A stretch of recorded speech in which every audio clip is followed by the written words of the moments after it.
చేద్దాం. మహాపరిశుద్ధ జీవాధిపతి అయిన తండ్రి, కృపా సత్య సంపూర్ణతను మాకు చూపినటువంటి దేవా, నీవు ఉన్నతమైన పాద సన్నిధికి వచ్చినప్పుడు నీ పిల్లలందరినీ చేర్చుకొని వారు చేర్చున్న ప్రతి మనవులను అంగీకరించి తగు సమయమున తగు విధముగా ఏ అవసరతలు ఏ అక్కరతలు అయ్యా నీ బిడ్డలు కలిగి ఉన్నారు వాటికి తగిన సహాయమును, స్వస్థతను, ఆరోగ్యమును, క్షేమమును దయచేయమని జరుగుతున్న ఈ కార్యక్రమం అంతటిని దీవించి ఆశీర్వదించుమని మరి ముందున్నటువంటి కార్యక్రమం మీ దయగల చేతికి అప్పగించుకొనుచు నజరేయుడైన యేసయ్య పరిశుద్ధ నామమున ప్రార్థించి ఈ కార్యక్రమమును ప్రారంభించుకొనుచున్నాము తండ్రి. ఆమేన్. ఆమేన్. మన సహాయకుడైన యేసుక్రీస్తు యొక్క ప్రేమను మన హృదయములో నింపుకొని ప్రభు యొక్క సాక్ష్యమును లోకమునకు ప్రకటించు వారమై ఉన్నాం. ఏదేమైనా జీవితంలో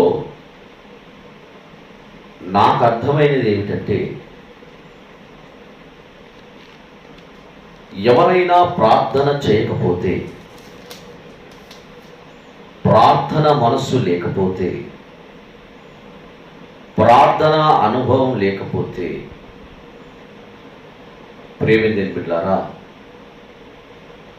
వారు ఇతరులను క్షమించలేరు. ఇతరుల పట్ల ప్రేమను చూపలేరు. ఇతరులకు సహాయము చేయాలనే మనస్సు వారికి రాదు. ప్రార్థన చేయడం వలన ప్రేమించిన బిడ్డలారా, చాలా విషయాలు మార్పు చెందుతాయి. నీకు తెలియకుండానే నీ ప్రభువు నీలో ఒక భారాన్ని నిలుపుతాడు. ఆ భారభరితమైన మనస్సు నిన్ను ప్రార్థన వైపు, వాక్యం వైపు, ఇతరుల పట్ల సేవా దృక్పథముతో ముందుకు కొనసాగునట్లుగా ప్రభు నీకు సహాయం దయచేస్తాడు. కనుక ప్రార్థన చేసేటటువంటి జీవితము చాలా అవసరం. కొన్ని కొటేషన్స్ నేను వింటూ ఉంటాను. ప్రార్థించే పెదవుల కన్నా సహాయం చేసే చేతులు మిన్నా అని అంటూ ఉంటాను. ప్రేమించిన బిడ్డలారా, నిజానికి ఆ మాట ముమ్మాటికి తప్పు. ఎందుకంటే ప్రార్థన చేయలేని మనసు ఇతరులకు సహాయము చేయలేదు. ఎందుకంటే ప్రేమించిన బిడ్డలారా, ఇతరులకు సహాయము చేయాలంటే, నీకు ఆ మనసు పుట్టాలంటే దేవుడు నీ మనసును మార్చాలి. దేవుడు నీ మనసును మార్చకుండా నువ్వు ఇతరులకు సహాయము చేస్తానని చెప్తే అవి కేవలము ప్రేమించిన బిడ్డలారా, కేవలము పై పెదవులతో మాత్రమే. అందుకోసమని పెదవులతో ప్రార్థన మంచిది కాదు. పెదవులతో ప్రార్థన చాలా మంది చేస్తూ ఉంటారు. పెదవులతో ప్రార్థన చేసేవారు అంటే, ఇప్పుడు ఇక్కడ కూర్చోమని నేను ఒకవేళ మిమ్మలను కూర్చుండబెట్టి చాలా సమయం మిమ్మలను నాతో సమయాన్ని గడిపింపజేసుకుంటున్నప్పటికి కూడా మీరు ఇక్కడ కూర్చున్న మనసు దేవుని వైపు లేకపోతే, మీరు ప్రభు వైపు మీ మనసును, మీ ఆలోచనలను, మీ ప్రార్థనా జీవితాన్ని సరిగ్గా ప్రభు వైపు తేరి చూడకుండా ఉంటే, మీరు ఇతరులకు ఏమాత్రం ప్రయోజనము కాదు.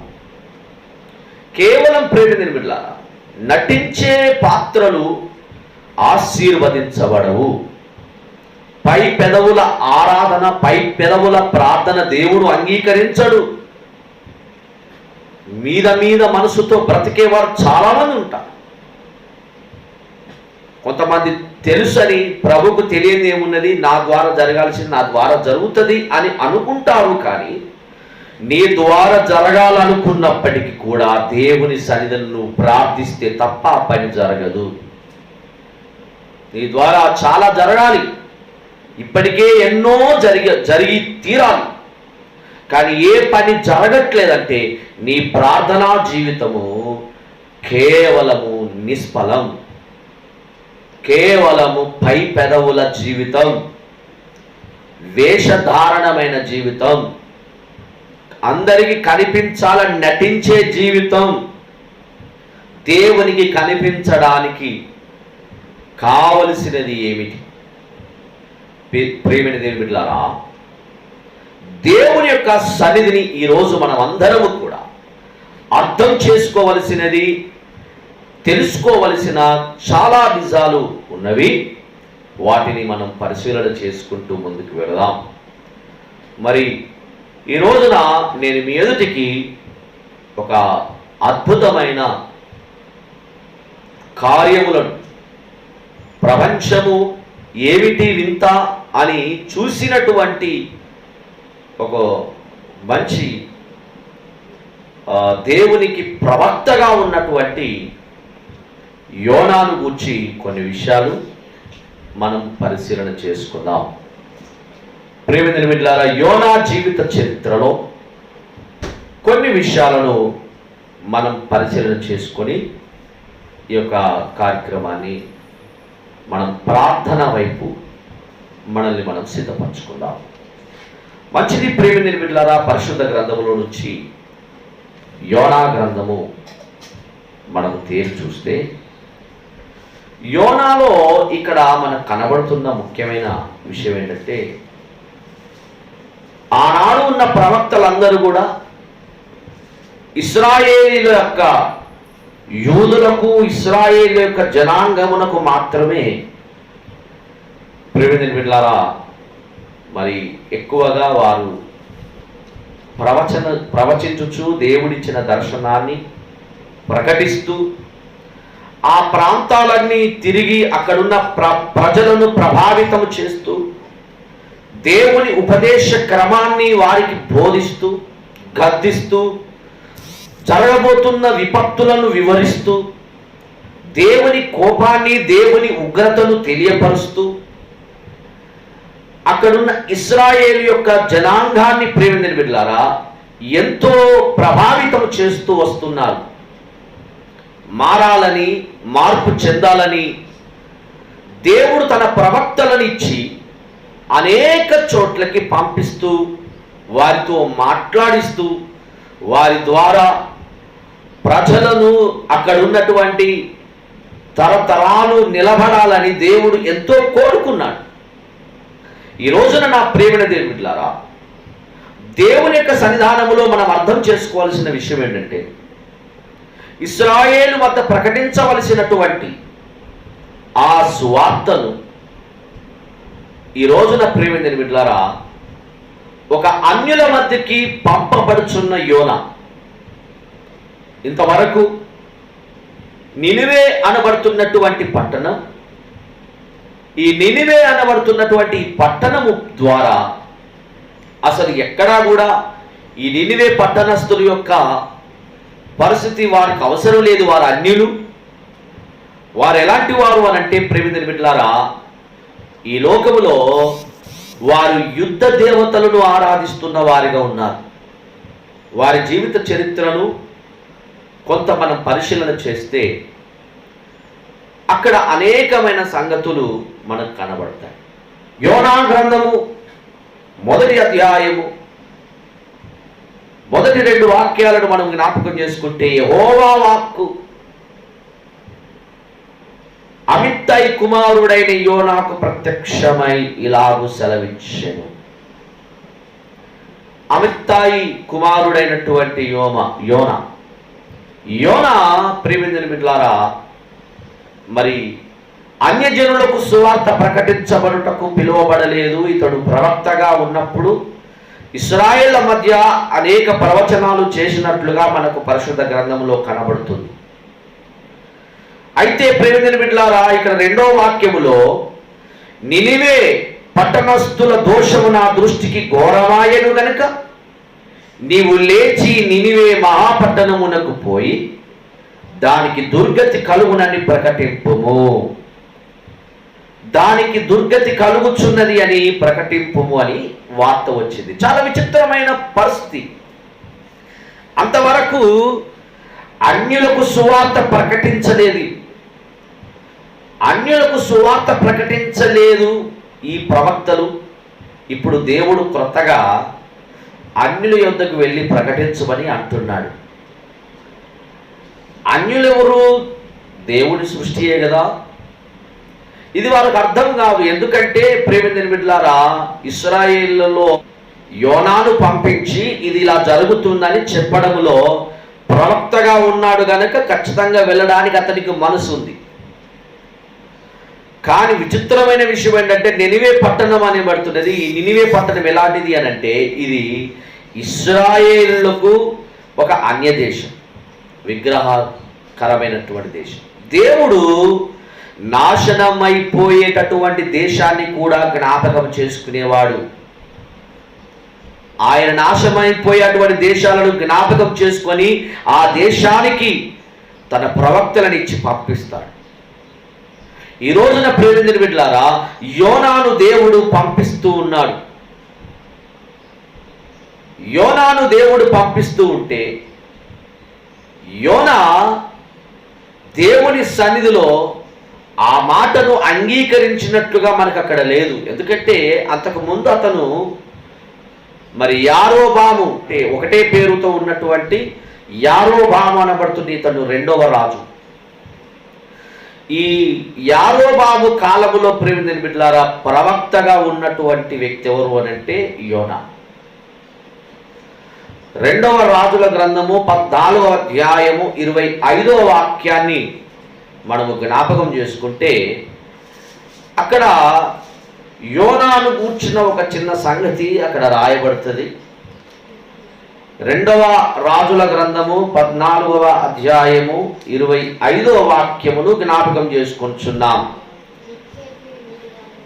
గత్సే పేరు ఊరివాడైన అమిత్తాయికి పుట్టిన తన సేవకుడైన యోనా అను ప్రవక్త ద్వారా ఇశ్రాయేళ్ల దేవుడగు యెహోవా సెలవిచ్చిన మాట చొప్పున ఇతడు హమాతునకు పోయి మార్గం మొదలుకొని మైదానపు సముద్రము వరకు ఇశ్రాయేలు వారి సరిహద్దును మరలా స్వాధీనము చేసుకొనెను. ఈరోజు మనం అర్థం చేసుకోవాల్సినటువంటి విశేషం ఏమిటంటే దేవుని యొక్క సన్నిధిలో యారోబాము కాలమందు ఉన్నటువంటి వాడు యోనా అని మనం చూస్తున్నాము. యోనా ఇశ్రాయేలుకు సువార్త ప్రకటించే వ్యక్తిగా మనం చూస్తున్నాము. అయితే ఇక్కడ మనం చూస్తున్నటువంటి ముఖ్యమైన విశేషం ఏంటంటే అతడు ఒక క్రొత్త సంగతిని విన్నాడు దేవుని యొద్ద నుండి. ఏం విన్నాడు? నీవు నినివేకు వెళ్ళుము అని దేవుడు అతనితో మాట్లాడాడు. నినివేకు వెళ్ళుము అని దేవుడు అతనితో మాట్లాడితే ప్రియమైన బిడ్డలారా,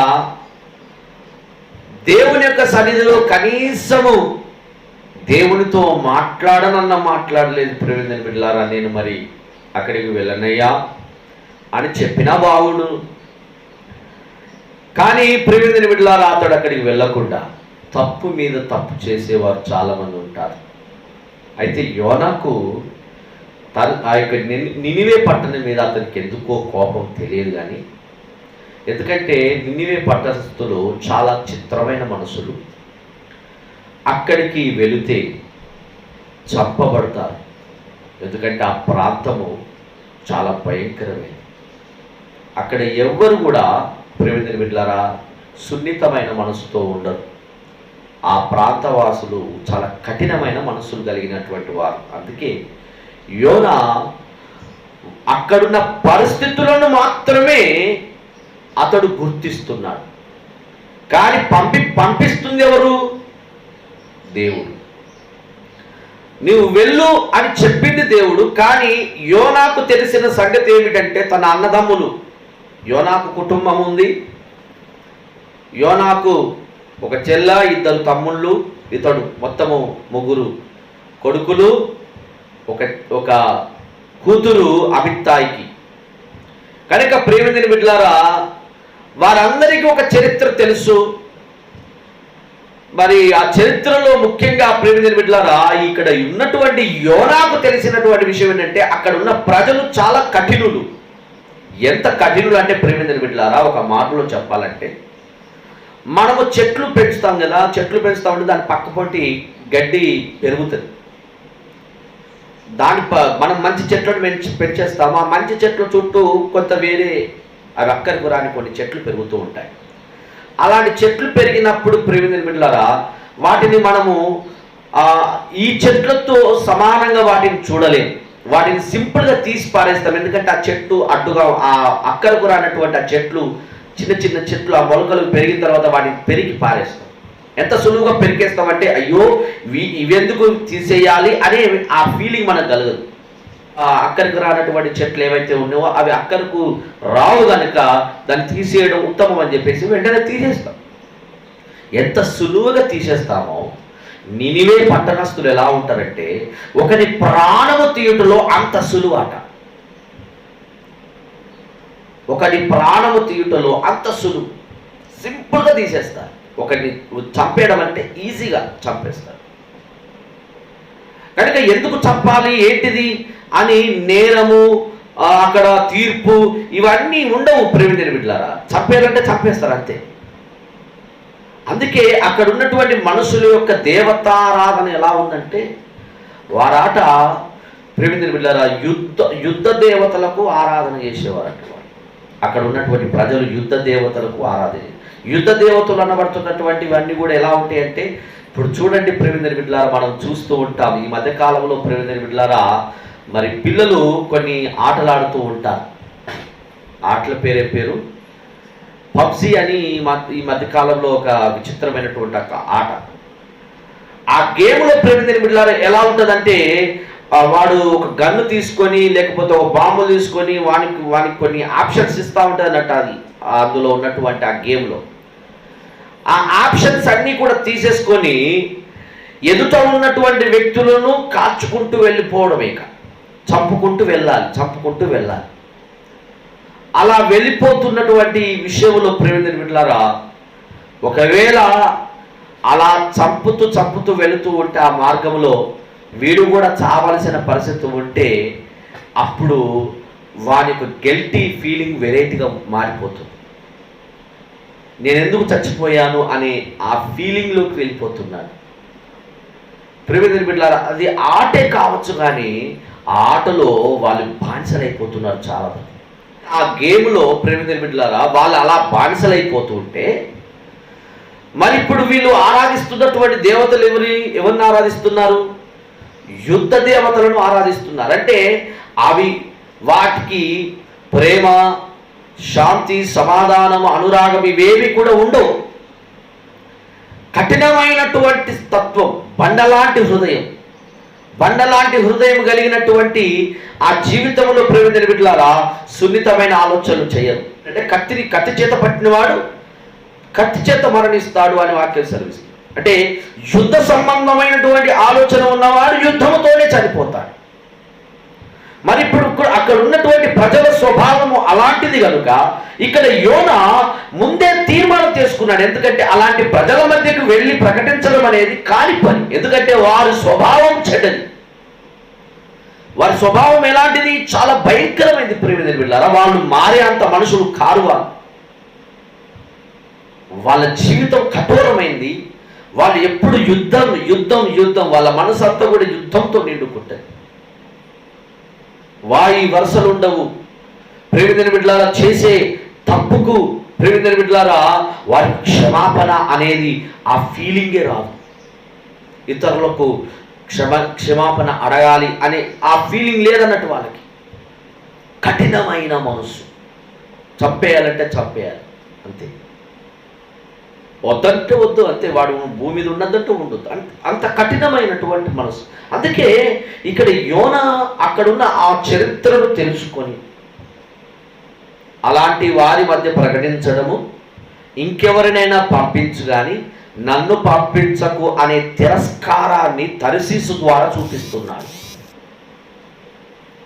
ప్రేమించిన బిడ్డలారా, ఒక తిరస్కారమైన మనసు అన్నట్టు, అంటే నన్ను కాదు ఇంకెవరినైనా చూసుకో అని చెప్పేసి. ఎందుకంటే అక్కడ ఉన్నటువంటి మనుషుల యొక్క స్వభావం చాలా చెడ్డది అని చెప్తుంది. ప్రేమించిన బిడ్డలారా, పరిశుద్ధ లేఖనంలో కూడా మనకు కనబడుతున్నటువంటి విషయం ఏంటంటే, చాలామంది అర్థం చేసుకోవాల్సింది ఏంటంటే, కొంతమంది తమ భర్తల విషయంలో భార్యలు మాట్లాడుతూ ఉంటారు. ఏమంటూ ఉంటారంటే, ఎవరు మారినా నా భర్త మారడండి అంటారు. ఎవరు మారినా నా భర్త మారడు, చాలా కఠినుడు అంటారు. మార్చడమ్మా, దేవుని వాక్యం ఆ విధంగా మారుస్తుంది అని ఒకవేళ ఎన్ని చెప్పినా వాళ్ళు ఎంతో బోధ వింటారు. వాళ్ళ చివరికి ఏమంటారంటే, మారరండి, ఆయన మారితే ఇంకా అంత మారినట్టే అంటారు. అంటే వాళ్ళ స్వభావంలో అంత కఠినమైనటువంటి స్వభావాన్ని ఆ భర్త భార్యకు చూపాడు.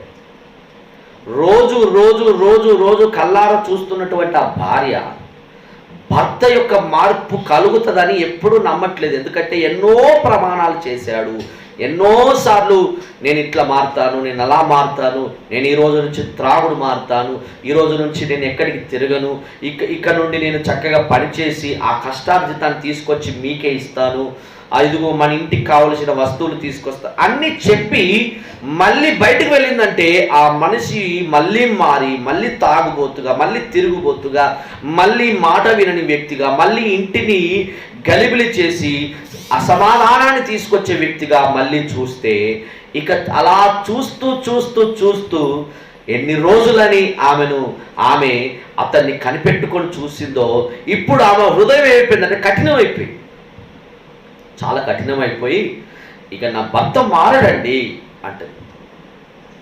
కనుక ఈ రోజున నా ప్రేమికుల బిడ్డలారా, అక్కడున్న ప్రజల యొక్క వార్తలు విని విని విని వారి యొక్క చెడ్డ స్వభావాన్ని చూసి ప్రేమికుల బిడ్డలారా, యోనా జీవితం కూడా అలాగా మారిపోయింది. కానీ ప్రేమికుల బిడ్డలారా, పంపించుచున్న దేవునికి లోబడవలసినటువంటి యోనా కేవలము అక్కడున్న పరిస్థితులను గుర్తించడం కరెక్ట్ కాదు. ఇక విశ్వాసం ఎక్కడిది? చాలామంది ప్రార్థన చేస్తూ ఉంటారు, కానీ ప్రార్థనలో విశ్వాసాన్ని ఉండనివ్వకుండానే వారు కేవలము పై పెదవుల ప్రార్థన చేస్తారు. ప్రభువా నేను ఉద్యోగంకి వెళ్తున్నాను, నాకు సహాయం చేయండి. ప్రభువా నేను ఈ దినము పనికి వెళ్తున్నాను, నా పనికి ఎలాంటి ఆటంకములు లేకుండా నాకు సహాయం దయచేయండి. ప్రభువా ఇదిగో నా భర్త మారడం లేదు, నా భర్తకు మేలు కలుగునట్లుగా సహాయం దయచేయండి. ప్రభువా ఇదిగో నా కుటుంబంలో ఎన్నో అవసరతలు ఉన్నాయి, ఇదిగో నా కొడుక్కి, నా కుమారునికి నాకు ఇది కావాలని కోరుచున్నాడు, ఇదిగో నా కూతురికి ఇది కావాలి అని చాలా ప్రార్థన చేశావు. కానీ తిరిగి మళ్ళీ ప్రేమికుల బిడ్డలారా, ప్రార్థించినటువంటి నీ జీవితంలో మళ్ళీ నిరాశ ఎందుకు? మళ్ళీ ఆ ప్రార్థన అయిపోయిన వెంటనే మళ్ళీ అల్ప విశ్వాసమైన మాటలు ఎందుకు? నువ్వు లేచావు, ప్రార్థించావు, చక్కగా దేవుని సన్నిధిని వెదికావు, కానీ మళ్ళీ వెదికిన నీవు మళ్ళీ ఎందుకు నిరాశగా మళ్ళీ నా కుమారుడు ఎలా మారుతాడు, నా కుమార్తె ఎలా మారుతుంది, నా భర్త ఎలా మారుతాడు, నా పిల్లలు ఎలా బ్రతుకుతారు, ఇదిగో నాకు ఎప్పుడు ఈ యొక్క ఉద్యోగం కలుగుతుంది, నాకెప్పుడు ఈ పరిస్థితులు మారుతాయి, ఇదిగో నా కుటుంబంలో ఈ పరిస్థితులు ఎప్పుడు మారుతాయి, ఇదిగో నాకు ఎప్పుడు స్వస్థత కలుగుతున్నది, ఇదిగో నాకెప్పుడు నా పరిస్థితుల్లో నాకెప్పుడు క్షేమం ఉంటుంది. మళ్ళీ ఈ ఆలోచనల ద్వారా మనము ఎట్టి పరిస్థితుల్లో కూడా ప్రేమికుల బిడ్డలారా దేవునిపై విశ్వాసం లేని వారముగానే ఉంటాం. మన పై పెదవుల ప్రార్థన దేవుని వాక్యం సెలవిస్తుంది. ప్రేమికుల బిడ్డలారా, మీరు అడిగిన వెంటనే దాన్ని పొందుకున్నారని నమ్మండి. మీరు అడిగినప్పుడు దాన్ని పొందుకున్నారని నమ్మండి. దేవుడు మాట ఇచ్చాక ఆ మాట నిలిచి ఉంటుంది. నీవు నినివికి వెళ్ళమని యోనాతో దేవుడు మాట్లాడితే యోన వెళ్ళాలి, కానీ అక్కడ ఆగిపోయి నిలబడి నాకు దేవుడు ఎలా సహాయం చేస్తాడు, అక్కడికి నన్ను అన్యుల మధ్యకి నన్ను ఎలా పంపిస్తాడండి, ఇది కరెక్ట్ కాదు అని దేవుడితో అనలేక దాన్ని తిరస్కరించేటటువంటి విధంగా ఏం చేస్తున్నాడు చెప్పండి, తర్సీసునకు వెళ్తున్నాడు. ప్రియమైన బిడ్డలారా, నినివే దోషము దేవునికి తెలుసు, యోనాకు తెలుసా? తెలియదు. ప్రియమైన బిడ్డలారా, నినివే ఘోరమైన పాపాన్ని దేవుడు చూశాడు. ఎవరు చూడలేదు? యోనా చూడలేదు. ప్రియమైన దేవుడు బిడ్డలారా, ఒకరి మీద మనము నింద మోపేటప్పుడైనా, ఒకరికి మనము తీర్పు తీర్చేటప్పుడైనా, ఒకరి గురించి మనం ఒకరు మాట్లాడేటప్పుడైనా మనము జ్ఞాపకం చేసుకోవాల్సిన విషయం ఏంటంటే, ఇతరుల గురించి మనం ఎప్పుడైతే మాట్లాడుచున్నామో ఖచ్చితంగా మనకు దేవుడు అప్పగించినది మాత్రమే చేయాలి తప్ప, మనకు దేవుడు అప్పగించినటువంటి ఆలోచన చేయాలి తప్ప, ఎందుకో తెలియదు చాలామంది చేస్తున్నటువంటి తప్పు ఏమిటంటే, తప్పకుండా ప్రతి ఒక్కరి హృదయము దేవుని వాక్యం దగ్గర నిలకడగా ఉండక చెదిరిపోతుంది. యోనా జీవితం చాలా మట్టుకు ప్రియమైన బిడ్డలారా అర్థం చేసుకోలేకపోతున్నారు. ఇప్పుడు యోనా జీవితం ఎలా ఉందంటే, 2 ఓడల మధ్య, తర్సీసునకు ఇటు నినివేకి మధ్య పరుగులు తీస్తుంది. కనుక ప్రియమైన బిడ్డలారా, అన్నీ తెలుసని అనుకోవడం మూర్ఖత్వం. దేవుడు అన్నీ మనకు నేర్పిస్తాడు. ఆమేన్, హల్లెలూయా. దేవుడు మనకు అన్నీ నేర్పిస్తాడు. ఏది చేయాలో, ఏది చేయకూడదో, ఎక్కడికి వెళ్ళాలో వెళ్ళకూడదో, ఎవరికి ప్రకటించాలో ప్రకటించకూడదో మనకు ప్రభు నేర్పిస్తాడు. ప్రభు తన ఆత్మ ద్వారా మనకు బోధిస్తాడు. కనుక ఈరోజు తప్పకుండా మీరందరూ కూడా ప్రార్థన పూర్వకంగా సిద్ధపడవలసిన విషయం ఏంటంటే, యోనా తీర్మానం చేసుకున్నటువంటి ఆలోచన సరైనది కాదు. ఈరోజు మనం ప్రార్థించేటటువంటి ప్రార్థన ఖచ్చితమైన ప్రార్థన చేయకపోతే మనము దారి తప్పిపోతాం. నిజానికి నాకు అర్థమైనటువంటి విషయం ఏంటంటే, యోనా ఆ క్షణము ప్రార్థించి ప్రభు సన్నిధిని అడిగితే బాగుంటుంది. కానీ ఇక్కడ 3వ వాక్యంలో చూస్తే అతడు దేవుని సన్నిధి నుండి వెళ్ళిపోతున్నాడు. దేవుని సన్నిధి నుండి ఏమవుతున్నాడు చెప్పండి, వెళ్ళిపోతున్నాడు. చూడండి 3వ వాక్యం మనం చూస్తే, అయితే యెహోవా సన్నిధిలో నుండి తర్సీసు పట్టణమునకు పారిపోవలనని. ప్రియమైన యోనా ప్రార్థన చేస్తే దేవుడు సమాధానం ఇచ్చేవాడు. అవునంటారా కాదంట? దేవుడు సమాధానం ఇస్తాడా? ఇస్తాడు తప్పకుండా.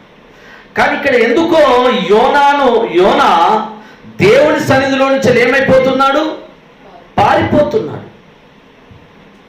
పారిపోయేవారు ఉంటారు కొంతమంది. విచిత్రంగా విశేషం ఏంటంటే, నేను అక్కడ చూస్తూ ఉంటాను, చర్చిలో కానీ ఎక్కడైనా మీటింగ్లో దగ్గర కానీ ఏదైనా కార్యక్రమం దగ్గర కానీ ప్రార్థన చేస్తాము అన్నటువంటి ఒక కార్యక్రమం ప్రారంభించగానే అప్పుడు ఏదన్నా పని చెప్తే బాగుండు అనుకుంటారు కొంతమంది. అక్కడికి వెళ్ళొస్తే బాగుండు అని చెప్పేసి వెంటనే అక్కడికి వెళ్ళిపోదామని పారిపోదాం అనుకుంటా ఉంటారు. నేను అనేది ఏంటంటే, ప్రార్థన అంశము దగ్గర నిలకడగా లేనివాడు ఇతరులకు సహాయం చేయలేడు. ప్రార్థన అనే నిలకడ లేనివారు, అది పై పెదవులతో ప్రార్థన చేసుకుంటూ ఉంటే కూడా కుదరదండి. ఆత్మ సంబంధంగా మీరు ప్రార్థన చేయండి ప్రియమైన బిడ్డలారా, ఆటోమేటిక్గా మనం ఎవరి దగ్గర క్షమాపణ కోరుకోవడానికైనా సిద్ధపడుతుంది మనసు. ఎవరి దగ్గరైనా ప్రియమైన బిడ్డలారా, నేను చాలా ఆవేశంగా, నేను ఒక్కొక్క సమయంలో చాలా ఆవేశంగా నా మనసు నిండుకున్నప్పుడు, ఒకసారి నేను ప్రార్థన వైపు వెళ్ళిన తర్వాత ఎవరి విషయమైతే నేను ఎంత ఆవేశపడ్డానో వాళ్ళ విషయంలో అంత ప్రేమ కలిగిపోతుంది ప్రేమ బిడ్డలారా. అదే ఒక విచిత్రమైన సంగతి. నాకు ప్రార్థనలో ప్రభు నేర్పించిన ఒక గొప్ప అనుభవం ఏంటంటే, ఎవరి విషయమైతే నేను ఎంత ఆవేదన చెంది, ఎంత ఆవేశము కలిగిన మనసుతో అంత కలత చెందిపోతానో, కానీ విచిత్రమైన విషయం ఏంటంటే, ప్రార్థనలోకి వెళ్ళిన తర్వాత వారి విషయంలో అంత ప్రేమ కలిగిన మనసుగా మారిపోతుంది. వారికి క్షమాపణ చెప్పడానికైనా, వారితో మాట్లాడడానికైనా నేను ఏమాత్రం గట్టిగా ఫీల్ కాదు. ఎందుకు అనంటే ప్రార్థన నన్ను తగ్గించేసేసి. ఎందుకంటే దేవుడు ఆ ప్రార్థన అనే ఆయుధాన్ని ఎందుకు నేర్పించాడా అనేది నిజంగా నాకు అర్థమైపోయింది ఆ సమయంలో. మీరు ప్రార్థించండి అని దేవుడు ఎందుకు నేర్పిస్తున్నాడంటే ప్రార్థన చేయడం వలన మనసు మారుతుంది, మనసులో నెమ్మది కలుగుతుంది, మనసులోని ఆరాటమంతా తగ్గిపోతుంది. ఈ లోకములో ఉన్న పరిస్థితులన్నీ కూడా మనకు భయంకరమైనటువంటి యాతనగా మారినప్పుడు ప్రార్థన వైపు ఎవరైతే మరలించబడతారో అవి సమాధానంగా మారిపోతాయి. కనుక తప్పకుండా ప్రేమికుని బిడ్డలారా, ఇక్కడ యోనా పారిపోవలసిన పరిస్థితి తెచ్చుకోకుండా ప్రార్థిస్తే చాలా విషయాలు దేవుడు అతనితో మాట్లాడు కావచ్చు.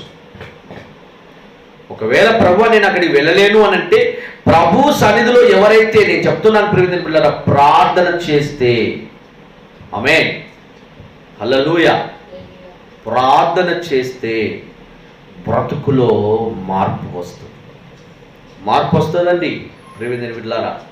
అందుకే ప్రేమికుని బిడ్డలారా, ప్రార్థన చేయడం వలన యోనా మరలా దేవుని సన్నిధిలో నినివే పట్టణానికి పంపబడ్డాడు. ప్రార్థించుదాం. మహాపరిశుద్ధమైన తండ్రికి స్తోత్రం. ప్రతి హృదయాన్ని నీ వాక్యం వైపు మరలించండి. నీ వాక్యము చేత ప్రతి హృదయమును మార్చండి. ఈ వాక్యం విన్న ప్రతి వారి హృదయాలలో నీ సన్నిధి నుండి పారిపోవాలనుకున్న మనసు నా ప్రభు ప్రతి ఒక్కరు లేపబట్టకు, అల్ప విశ్వాసం నుంచి, ప్రార్థన నుంచి, సావాసం నుంచి, సన్నిధి నుంచి పారిపోయిన వారందరినీ తిరిగి సన్నిధి సముఖంలోనికి నడిపించుమని అయ్యా నీవే గుణపాఠమును నేర్పి అయ్యా ప్రార్థన అనుభవమును, ప్రార్థన జీవితమును, ప్రార్థన నా ప్రభు లక్ష్యమును నా ప్రభు ప్రతి బిడ్డకు దయచేయమని అయ్యా నా ప్రభు ప్రార్థించడం వలన కలుగు మనస్సును నీ బిడ్డలకు అందరికీ ఆ అనుభవమును కలుగజేసి మహిమ పొందుమని ప్రతి బిడ్డ మీ దయగల చేతికి అప్పగించుకుని మమ్మల్ని మేము తగ్గించుకుని నామాన్ని చేస్తూ నజరేయుడైన యేసుక్రీస్తు అతి పవిత్ర నామములోని ప్రార్థించి మనవులన్నిటినీ ఈ ప్రార్థన మనవిని వేడుచున్నాము తండ్రి, ఆమేన్.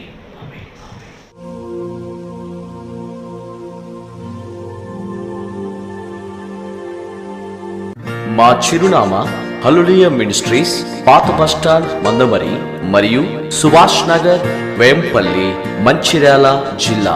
మా ఫోన్ నెంబర్ 9849999037.